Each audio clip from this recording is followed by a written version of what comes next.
Salut tout le monde, c'est E-Tech et aujourd'hui on se retrouve dans une nouvelle vidéo dans laquelle je vais vous faire le test du MacBook Pro 2016.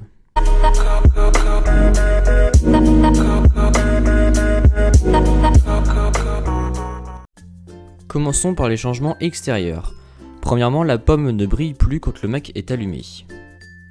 Et deuxièmement, cette année on a le droit à une nouvelle couleur pour ce MacBook Pro, à savoir gris sidéral.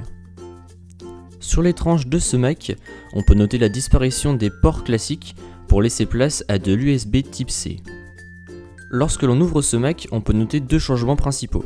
Le premier, le trackpad. Il est beaucoup plus grand qu'avant, ce qui nous offre un certain confort, et ce trackpad est également muni de Force Touch qui est comme le 3D Touch sur iPhone. Le second changement, c'est le clavier. Il est aussi plus grand et la navigation entre les touches est juste parfaite. Au niveau du bruit, il est certes un peu plus bruyant, mais personnellement je préfère ce bruit à celui des anciens Mac. Sur les autres modèles de MacBook Pro, on a également une touch bar entre l'écran et le clavier. A l'intérieur de ce MacBook Pro, on retrouve 256 Go de stockage ainsi qu'une batterie qui nous tient environ 10 heures. Ce Mac possède 8 Go de RAM, propulsé par du 3,4 GHz, c'est donc du très rapide, il n'y a aucun ralentissement. L'écran de ce Mac est juste magnifique.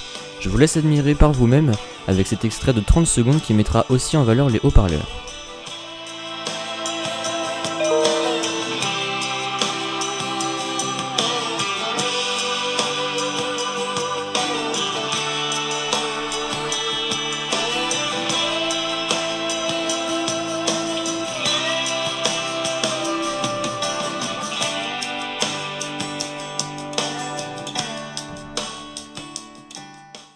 Conclusion pour ce Mac, commençons avec les points négatifs.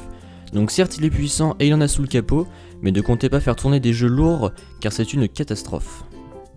Le second point négatif, c'est l'absence des autres ports sur cet ordinateur. Pour moi c'est un changement trop brusque de tout retirer d'un coup. De plus, il vous faudra acheter des adaptateurs si vous voulez continuer à utiliser des anciennes clés USB. Le dernier point négatif de ce Mac, c'est le prix. Le prix de base est de 1600 €, c'est un bon ordinateur mais le prix est tout de même trop élevé. Passons maintenant au point positif. Grâce à l'USB-C, le transfert de fichiers est extrêmement rapide. L'écran est juste excellent. Le clavier et le trackpad ont subi de bonnes améliorations. Et pour finir, la finesse et le poids, car ils sont beaucoup plus fins avec seulement 1,49 cm d'épaisseur pour un poids de 1,37 kg. Donc est-ce que je vous recommande ce Mac? Si vous avez ceux de l'année dernière ou d'il y a 2 ans, je vous conseille d'attendre. En revanche, si vous avez un ordinateur plus ancien et que vous avez le budget, je vous recommande totalement ce Mac. Donc voilà, c'est tout pour cette petite vidéo, j'espère qu'elle vous a plu. Si c'est le cas, comme d'habitude, n'hésitez pas à mettre un pouce bleu, à me suivre sur Twitter et à vous abonner. Allez, salut!